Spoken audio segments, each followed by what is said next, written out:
Having a child doesn't come naturally to all. 1 couple in 7 experiences problems. IVF can overcome infertility, but the number of chances you'll get of conceiving a test tube baby on the NHS depends on where you live. After 9 miscarriages, Debbie Harris did conceive during the 1 cycle of IVF offered where she lives in Bristol. Tragically, her son Charlie was stillborn.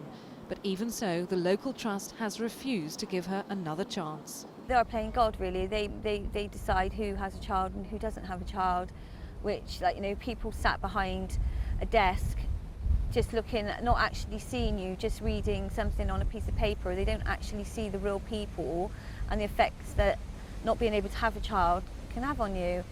Official guidelines say infertile couples should get 3 chances to conceive, but a survey of primary care trusts found 70% ignore those guidelines, offering fewer than 3 cycles, and many impose stricter rules of their own, adding restrictions based on obesity, smoking habits, age, and whether there are other children from previous relationships.